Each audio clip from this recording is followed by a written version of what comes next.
ए बाळा, काय झालं शिवा?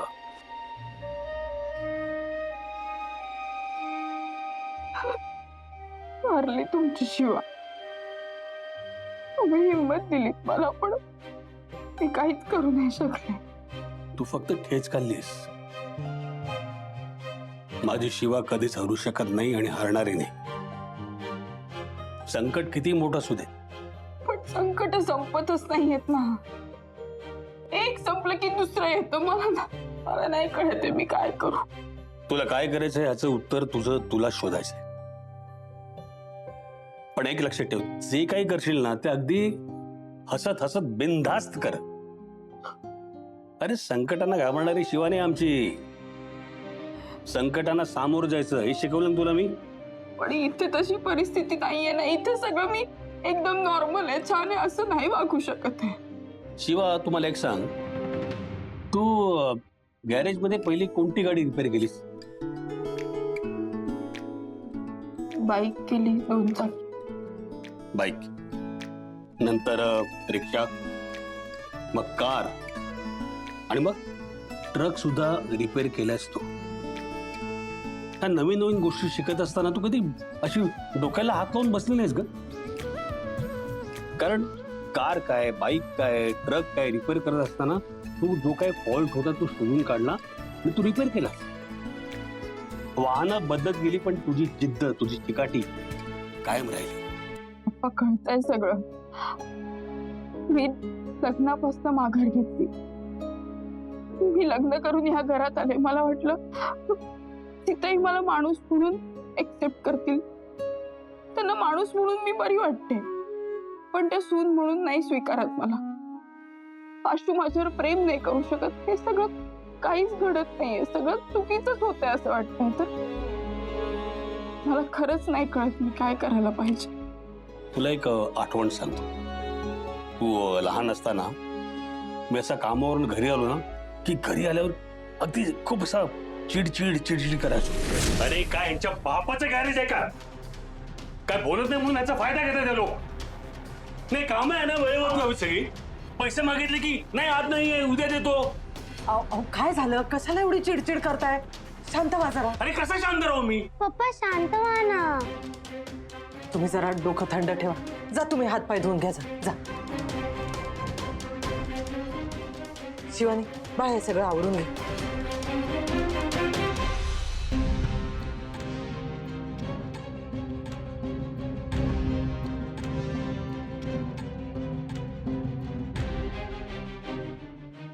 हे बघा, तुम्ही जरा शांत व्हा आणि जेवून घ्या बरं.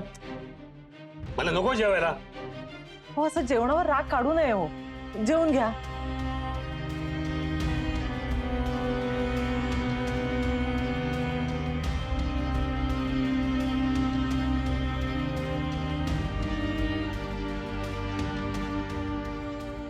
काय हो, कसं झालंय?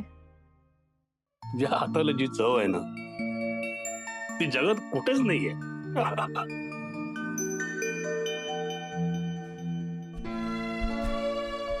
शाबास. 32 वेळा चावून चावून खायचं. या. उपवास. अरे बापरे.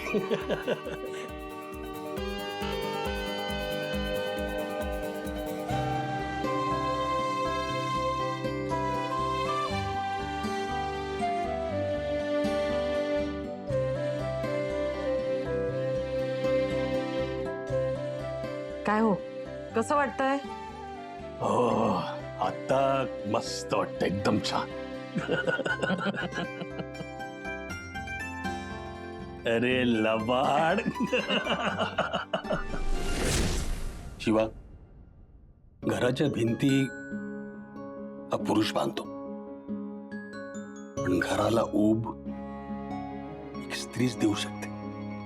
घराला घरपण, घराला प्रेम स्त्रीच देऊ शकते. तुझ्या आईकडे बघ ना, कसं अगदी प्रेमाने सगळं सगळं कसं सांभाळून घेते. तुझ्यात पण ते आहे बाळा. हे बघ, आता आशू खूप त्रागा करतोय, चिडचिड करतोय, आणि तो त्याचं कारण सांगत नाही. नको विचारूस त्याला. तू तू त्याच्यावर प्रेम करत राहा पोरी, फक्त प्रेम करत राहा. आणि प्रेमात खूप ताकद आहे ग. ते प्रेमच तुम्हाला एकत्र राहणे आणि ते टिकवण्याचा प्रयत्न कर. अरे तू तुझ्या पद्धतीने कर ना प्रेम त्याच्यावरती. आणि एक दिवस आशूला ते स्वीकारावंच लागेल बघ तू.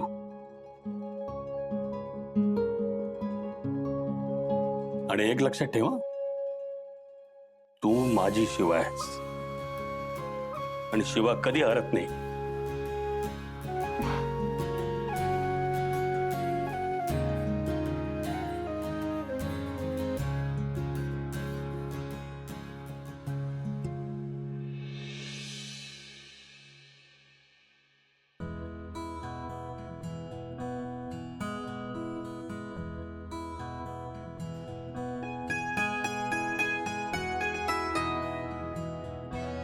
आशू, ए आशू,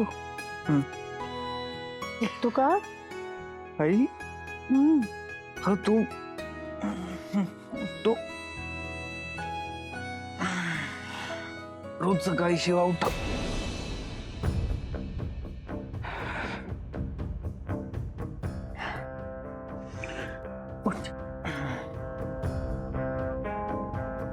बाळा, कळतंय मला, कधी कधी वाईट सवयी सुद्धा मोडायला वेळ लागतो. अजून डिसिजन घेतला नाहीये मी. हो ना, बरोबर आहे. कर तू विचार शांतपणे. पण काय आहे, कधी कधी आपला स्वभावच असा असतो की आपण आधी दुसऱ्याचा विचार करतो.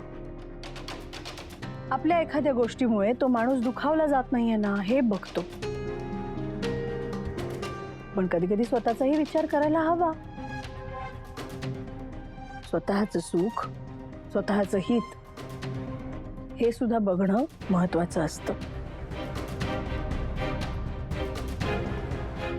विचार नाही केला अजून, विचार करून तुला सांगतो.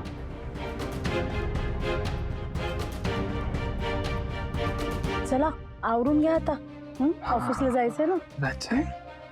ये आवरून, आलोच. ब्रेकफास्ट करते.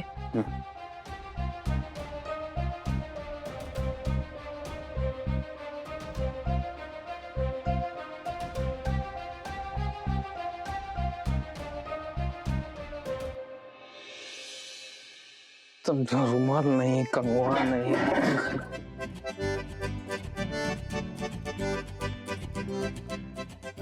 काय सगळं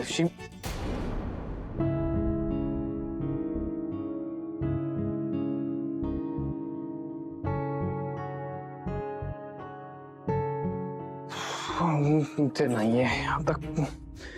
या घरात धड गोष्टी नाहीत. रुमाल सापडत नाहीये, पाकिट सापडत नाहीये, कंगवा नाहीये. कुठे ठेवलं? काल इथे ठेवलं होतं मी.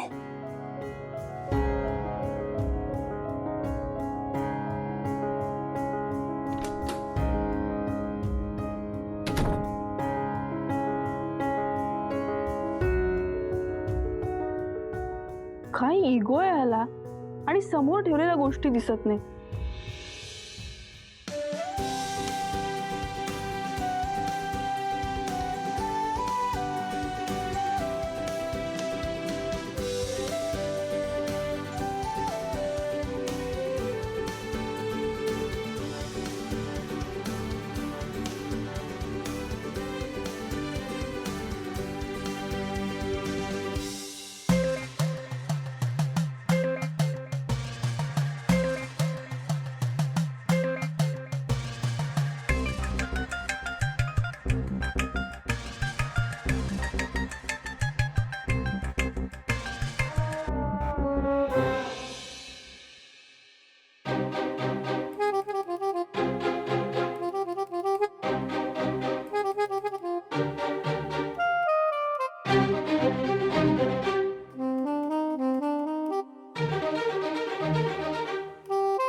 मला जाऊ दे, काम आहे.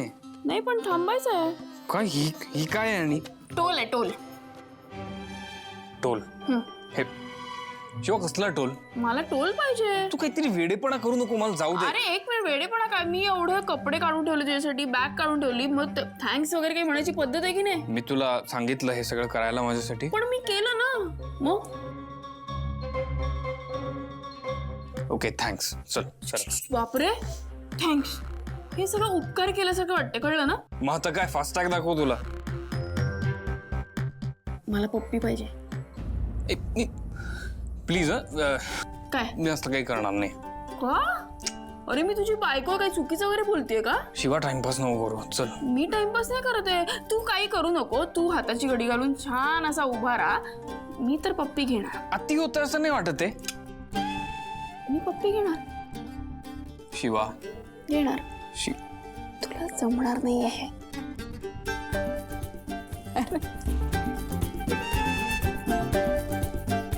आशू, इतक्या लवकर मी या नात्याला हारू नाही देणार.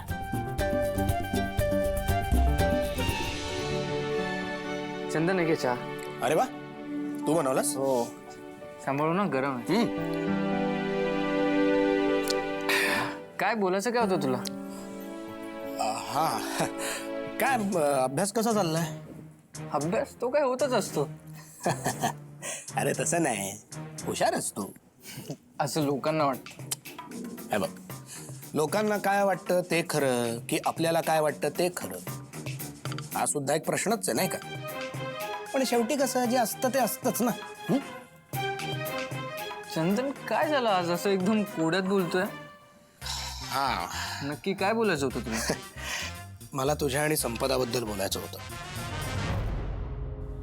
चंदन हे बघ, तसं आमच्यात म्हणजे एकदा माझं ऐकून घे, त्यानंतर जर तुला ते नाही पटलं तर मी निघून जाईन. अरे पण खरंच म्हणजे तसं. प्लीज एकदा. ठीक आहे. रॉकी, माणसाने आयुष्यात एकदा तरी प्रेम करावं, आणि समोरचा माणूस जर आपल्यावर जीवापाड प्रेम करत असेल ना तर ते समजूनही घ्यावं. चंदन हे बघ, तुला सगळा विषय नाही माहित. ते ठीक आहे, पण मला सांग, संपदाचं तुझ्यावर प्रेम आहे की नाही? आहे ना? पण रॉकी, तू त्याच्याकडे लक्षच देत नाहीयेस. तू सारखा त्याच्यापासून दूर पळतोयस. हे बघ, तुझं जर संपदावर प्रेम नसेल तर तसं तिला सांगून टाक, ताण नको घेऊ. पण मला खरंच सांग, तुला तुझं आयुष्य तिच्याशिवाय दिसतं का रे? एकही दिवस जर तिचा फोन नाही आला, मेसेज नाही आला, काही बोलणं नाही झालं, ती तुला दिसली नाही किंवा तुमचे ट्युशन क्लासेस झाले नाही तर तुला अस्वस्थ वाटतं ना? मला कळत नाहीये, कदाचित ते तात्पुरतं असेल. तात्पुरतं इन्फॅच्युएशन, ठीक आहे, पण एकदा नीट विचार कर. कारण संपदासमोर तुझा विषय निघाल्यावर तिचा चेहरा कसा गोरामोरा होतो हे मी बघितलंय. आणि ज्या खात्रीने तिने मला सगळं सांगितलं, मला असं वाटलं की कदाचित तुझ्या मनातही काहीतरी असेल. चंदन हे बघ, माझ्यावर अरे खरंच खूप जबाबदाऱ्या आहेत, आणि शिवाने खरंच खूप केलं रे माझ्यासाठी. मीच जर या सगळ्यात पडलो, हे सगळं केलं, तिच्या घरी कळलं ना तर खूप मोठा प्रॉब्लेम होईल रे. मला सांग, तुला संपदाबद्दल काही वाटतं की नाही? हे बघ रॉकी, या सगळ्या गोष्टींचा ना एकदा तू नीट विचार कर. प्रेम करतोय म्हटल्यावर बाकीच्या अडचणी आल्याच की. प्रेम करणं एवढी सोपी गोष्ट नसते महाराजा. पण जर तसं असेल ना, म्हणजे तुझं जर प्रेम असेल ना, तर सांगून टाक. संपदा खूप चांगली मुलगी आहे रे. तशी मुलगी तुला शोधूनही सापडणार नाही. आणि यार, मलाही वाटतं की तुम्ही दोघांनी एकत्र यावं, म्हणून मी बोलायला आलो बरं का. तसं तुझं म्हणणं बरोबर आहे रे चंदन, पण अरे हे सगळं करायला मला इथे नव्हतं पाठवलं रे शिवानी. रॉकी रॉकी रॉकी, आपण ना प्रेम कधीच ठरवून करत नसतो, ते होऊन जातं. आणि तू जर त्याच्या वाचून पळायला बघशील ना तर पुढे जाऊन तूच अडचणीत येशील रे, तुलाच त्रास होईल. हे बघ रॉकी, सिंपल गोष्ट आहे. तुझं जर संपदावर प्रेम असेल ना तर ते सांगून टाक. शिवाशी मी बोलेन, तू काळजी नको करूस. शिवा ऐकेल पण तुझं? ते मी बघतो. तू त्याची काळजी कशाला करतोस? तू फक्त एकदा नीट विचार कर मी काय म्हणतोय त्याचा. ओके?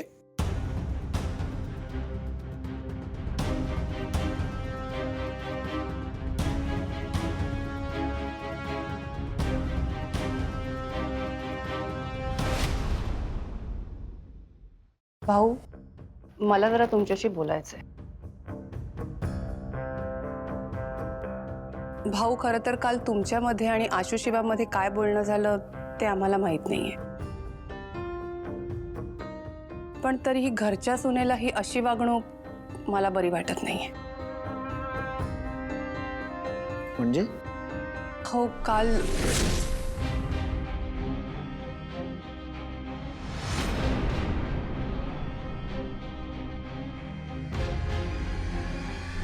किचनमध्ये झोपली होती.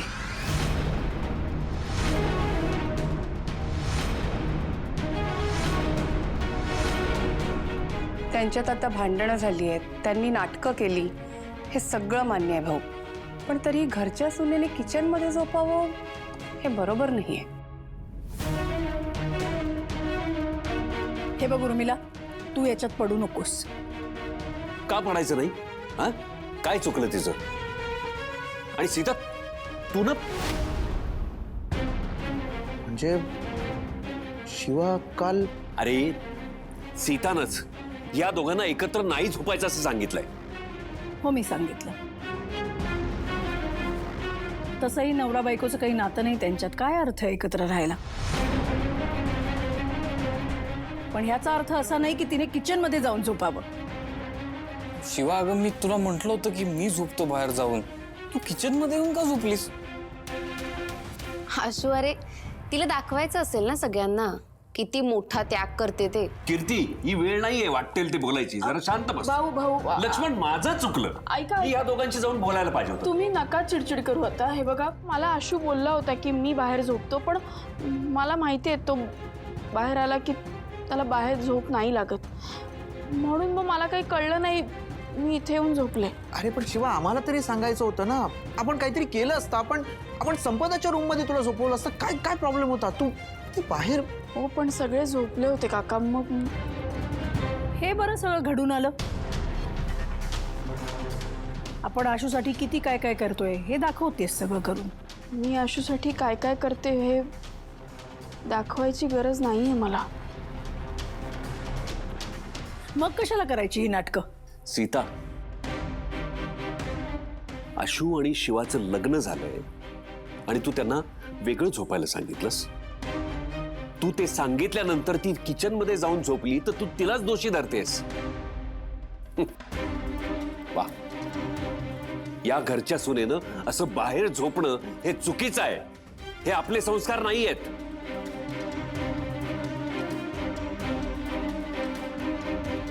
मला एक गोष्ट कळत नाहीये, तुम्ही सगळे काय इतकं फरक पाडून घेताय? हो, तिला सवय आहे, वस्तीतून आली आहे, ती सवय आहे सगळ्याची तिला. कीर्ती, बास. एक शब्दही बोलायचं नाही असा पुढे. आशू, मला आज असं वाटलं होतं की तू शिवाच्या बाजूने उभं राहशील, तर तू तिलाच दोष लावतोस. मी तुम्ही त्याला का बोलताय? सीता, सीता, मला तुझं अजिबात पटत नाहीये. तू तर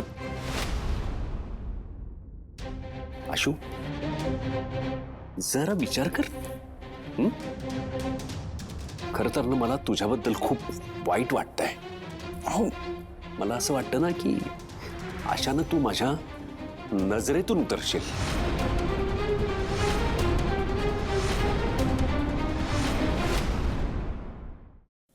शिवा, तू उद्यापासून किचन मध्ये झोपायचं नाहीयेस, कळलं? भाऊ, अहो पण मला तुझं काहीही ऐकून घ्यायचं नाहीये. मला माहितीये बायको म्हणून तू आशूला कधीही दोष देणार नाहीस. तो कितीही वाईट वागला तरी तू त्याचीच बाजू घेणार. आणि म्हणून मला तुझं काहीही ऐकायचं नाहीये.